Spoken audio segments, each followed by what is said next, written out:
Assalamualaikum warahmatullahi wabarakatuh. Melanjutkan ke bab selanjutnya, yaitu tahun gajah. Langsung saja. Pada saat itu, Yaman berada di bawah kekuasaan Abisinia, dan Abraha, seorang Abisinia, menjadi gubernur di sana. Ia membangun sebuah katedral megah di San'a dengan harapan dapat menyaingi Mekah sebagai tempat ibadah haji terbesar di seluruh Arabia. Ia membangunnya dengan pualam yang diambil dari bekas istana Ratu Saba dan menghiasinya dengan emas dan perak. Mimbarnya dibuat dari gading dan kayu hitam. Ia menulis surat untuk rajanya Negus. Wahai raja, aku telah membangun sebuah gereja untukmu. Kemegahannya tidak pernah tertandingi oleh raja manapun sebelummu, dan aku tak akan pernah berhenti hingga dapat mengalihkan pusat haji orang-orang Arab ke sana.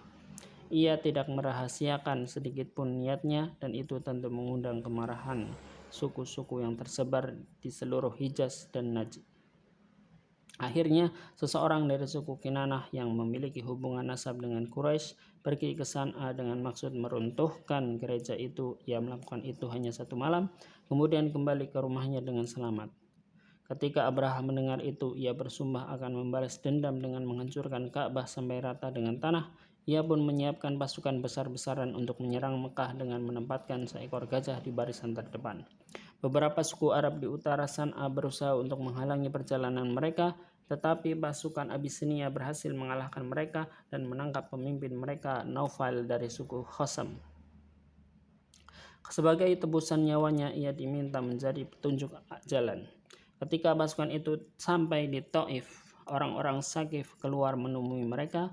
Orang-orang Saqif khawatir Abraha keliru menghancurkan kuil mereka karena dikira Ka'bah. Mereka segera menjelaskan kepadanya bahwa ia belum mencapai tujuan. Mereka juga memberi petunjuk jalan untuk mengantarkan pasukan tersebut. Meskipun telah memiliki Nufail, Abraha menerima tawaran itu, tetapi penunjuk jalan itu meninggal dalam perjalanan kira-kira 2 mil dari Mekah di sebuah tempat yang dikenal dengan Muhomis, dan ia dikubur di sana. Belakangan orang-orang Arab selalu melempari kuburan itu dengan batu, bahkan orang-orang yang tinggal di sekitarnya tetap melakukan hingga sekarang. Abraha berhenti di Muhomis dan mengirimkan pasukan berkuda ke daerah pinggiran Mekah. Mereka merampas apa saja yang mereka temukan di perjalanan dan mengirimkan hasil rampasannya kepada Abraha, termasuk 200 unta milik Abdul Muthalib.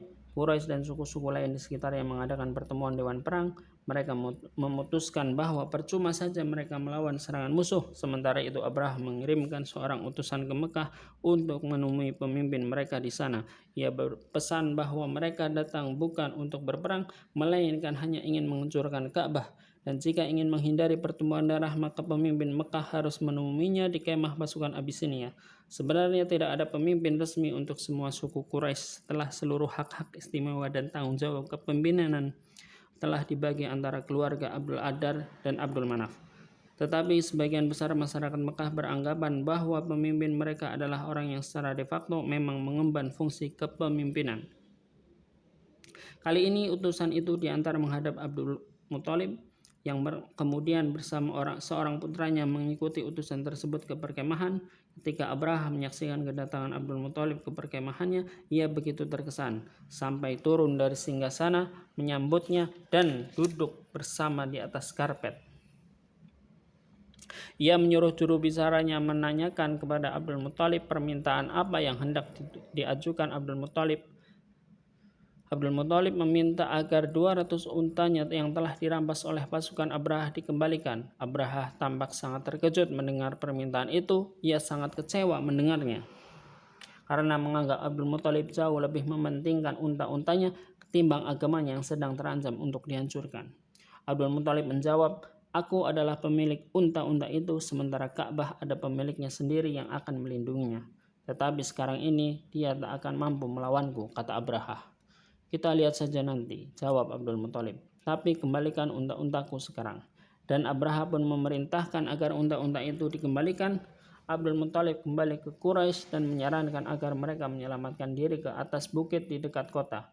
Kemudian ia disertai beberapa orang anggota keluarganya dan pemuka masyarakat yang lain pergi ke Ka'bah. Mereka berdiri di sisi Ka'bah memohon pertolongan Tuhan melawan Abraha dan pasukannya. Ia sendiri memegang cincin besi di pintu Ka'bah dan memohon, "Ya Allah, hamba-hambamu melindungi rumahnya, maka lindungilah rumahmu ini." Setelah memanjatkan doa, ia bersama dengan yang lain kembali ke atas bukit, di sebuah tempat yang memungkinkan mereka melihat apa yang terjadi di kota. Keesokan harinya, Abraha bersiap-siap memasuki kota untuk menghancurkan Ka'bah, dan setelah itu kembali ke San'a melalui jalan yang mereka tempuh sewaktu datang. Si gajah yang diperlengkapi senjata berada di barisan terdepan. Pembantunya Unais segera mengarahkannya berjalan menuju Ka'bah, tetapi Nufail, sang tawanan petunjuk jalan, telah selalu berjalan bersama Unais dan telah mempelajari aba-aba yang dimengerti gajah itu. Saat Unais memberikan aba-aba agar gajah itu bangun, Nufail mendekati telinga besar sang gajah dan memberikan komando untuk duduk berlutut. Dengan sangat mengejutkan dan mencemaskan Abraha dan pasukannya yang lain, gajah itu pun perlahan-lahan kembali berlutut. Unais menyuruhnya untuk kembali berdiri, tetapi kata-kata Nufail yang masuk barengan ke telinga gajah itu lebih dekat dan lebih berpengaruh sehingga ia tak mau bergerak lagi. Pasukan Abraha melakukan segala cara untuk menggerakkan kaki gajah itu sampai mereka memukul kepala dan mukanya dengan besi, tetapi ia tetap diam bergeming. Selanjutnya mereka mencoba strategi lain dengan menyuruh seluruh pasukan berbalik arah dan berjalan ke beberapa langkah menuju Yaman. Gajah itu pun mau berdiri, berbalik dan bergerak mengikuti mereka. Dengan penuh harap pasukan berbalik arah lagi dan gajah itu pun mengikuti mereka. Namun ketika mengarah ke Mekah, gajah itu kembali berlutut. Sebenarnya itu sudah pertanda yang sangat jelas bahwa mereka tak akan berhasil maju selangkah pun. Namun Abraha dengan diputakan oleh ambisi pribadinya atas kejayaan tempat ibadah yang dibangunnya dan oleh nafsu untuk menghancurkan saingan besarnya, jika mereka kembali lagi ke tempat kediamannya, mereka pasti akan luput dari sebuah bencana besar.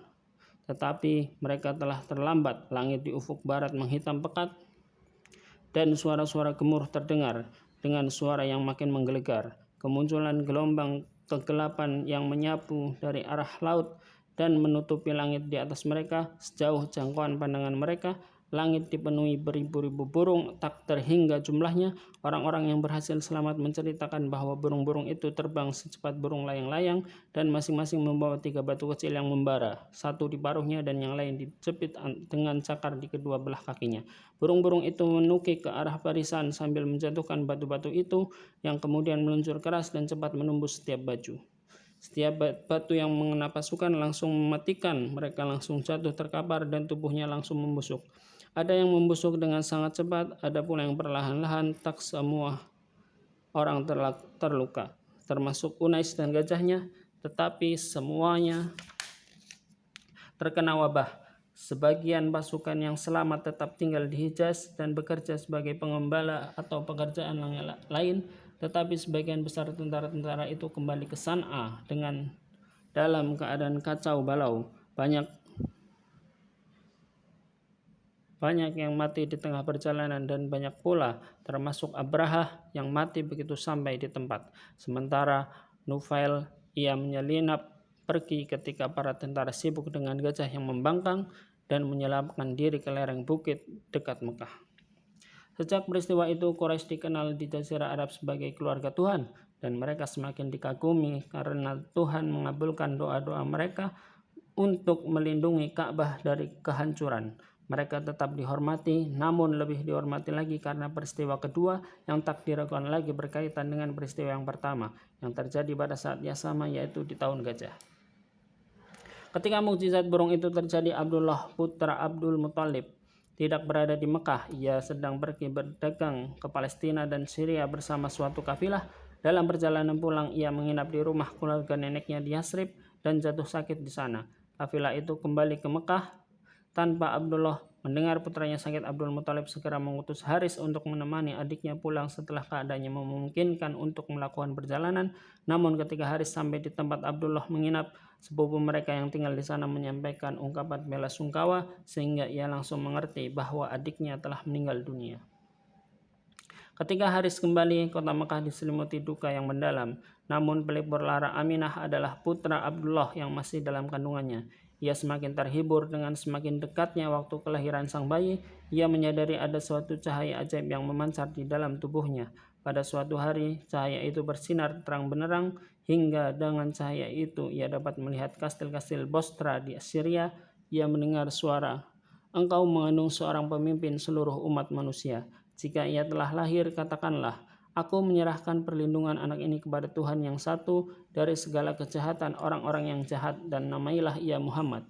Beberapa minggu kemudian bayi itu pun lahir. Saat itu Aminah tinggal di rumah pamannya, maka ia mengirimkan kabar kepada Abdul Muthalib dan memintai untuk datang menjenguk cucunya yang baru lahir itu. Abdul Muthalib datang dan menggendong sang cucu tersayang. Ia membawanya ke Ka'bah dan masuk bersamanya ke dalam rumah suci itu. Ia memanjatkan doa syukur kepada Allah atas karunia-Nya. Setelah itu ia membawanya kembali ke ibunya. Di perjalanan ia mampir dulu ke rumahnya sendiri. Ia sendiri belum lama dikaruniai seorang anak laki-laki dari sepupu Aminah, Halah, putra bungsunya. Ia telah berumur hampir 3 tahun yang ketika itu telah menanti di pintu rumahnya. "Hai, ini saudaramu, ciumlah dia," katanya kepada putra bungsunya itu sambil mendekatkan sang bayi yang baru lahir itu kepadanya, dan Abbas pun menciumnya. Demikian peristiwa yang terjadi tahun gajah. Semoga bermanfaat. Terima kasih. Wassalamualaikum warahmatullahi wabarakatuh.